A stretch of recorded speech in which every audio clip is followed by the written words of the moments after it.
Silence in the court. Order. Objection, Your Honor. Sustained. Right, that's not what being a commercial lawyer is about. So what does it involve? It's about business and contracts. Contracts are the nuts and bolts that hold the global business engine together. Without them, business doesn't work. And who knows about contracts? Lawyers. What does business do? It involves deals: to buy, to sell, to cooperate, to separate. Deals on price, on timing, on ownership, on value. And when it comes to big business, we're talking big deals, FT front page. But what does it take to make these deals happen? Let's look at the anatomy of a deal.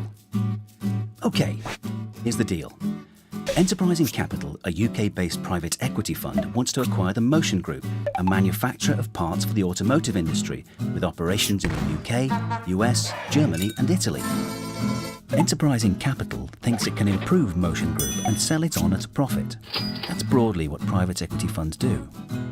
Motion Group's current owners want around 950 million for the sale.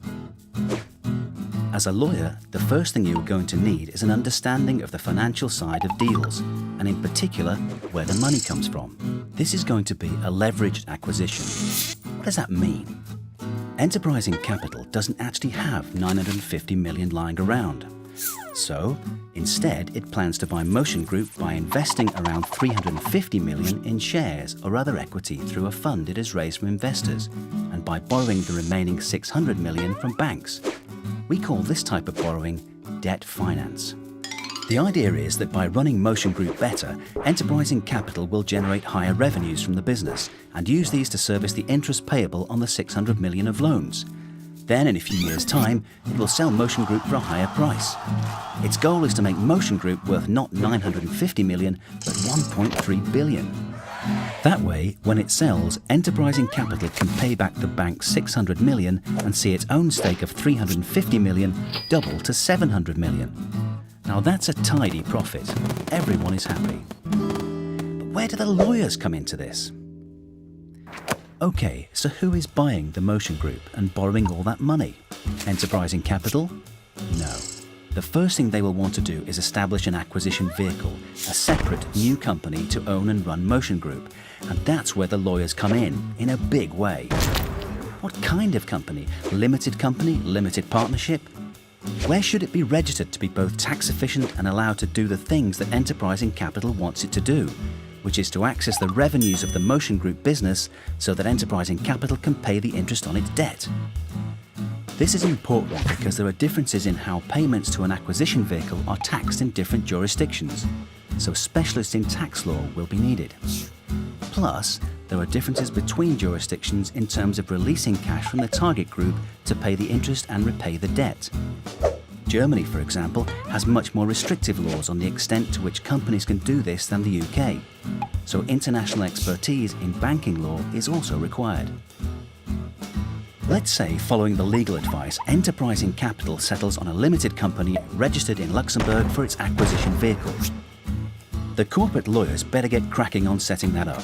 This deal has to happen fast because Enterprising Capital has a small window before the Motion Group is put up for an auction sale and they could lose out. And they better make sure that the banks like it or the lending just won't happen. But hang on, what is it exactly that we are buying here? A car parts manufacturer? Yes, got that. What does it own? What are its liabilities? Who does it have contracts with? Is anyone suing it right now or about to? Answering these questions and 1,000 others is called due diligence, and it's what lawyers, and especially, should you become one, trainee lawyers do. It's where the lawyers kick the tires of the acquisition target to see what it's really made of. Does Motion Group own its intellectual property, its brand? Which suppliers have provisions in their contracts to pull out or reprice in the event of an acquisition? It's the lawyer's job to find out. What about the people involved? Because when one company buys another, it also buys the people who work there. If Enterprising Capital wants to retain the senior team, then employment and benefit lawyers will get to work, understanding and migrating their salary packages. At the same time, they'll have to look at the labour laws in each of those 4 jurisdictions. Many private equity funds looking at a business will restructure it to make it more efficient. What employment issues will they encounter? What can they expect from the unions? Better to find out now. Okay, let's go. But wait, is there an antitrust aspect to this transaction? What other businesses is Enterprising Capital involved in? Will the sale trigger an investigation by the European competition authorities? Perhaps they'll demand that Enterprising Capital divest some assets to level up the playing field. Which ones? How much will it cost? And is it worth it for this deal? If all that goes well, then we're moving towards what's called the execution phase, with both parties focusing on the sale and purchase agreement, or SPA, which in this sphere is the king of contracts. The agreement under which Motion Group's current owners agree to sell it to Enterprising Capital. It's the lawyers who will draft it, negotiate it, redraft it, renegotiate it, and finally agree it. There will by this time have been adjustments to the price.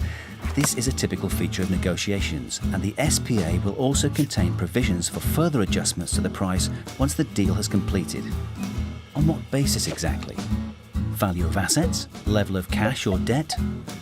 When all the commercial points have been agreed, the day will come when the SPA is signed. And relax. No. Now there's a lot of work for the lawyers to do in simply making sure that all the right documents are in the right place to be signed. And if that sounds like a lot of paperwork, it really is. Share certificates, licenses, employment contracts, loan agreements, the bank's conditions for lending. The big day will be a closely choreographed chain of signings and verifications, last-minute negotiations and amendments to contracts, and then, finally, the deal will be signed. There's usually a little celebration, and by this time, some very tired lawyers. And that's because at every step of the way, it's been the lawyers who've made it happen. Now it's up to the people at Enterprising Capital to implement their strategy and realise the value they saw in Motion Group. But that's another story. And that, in a nutshell, is the anatomy of a deal.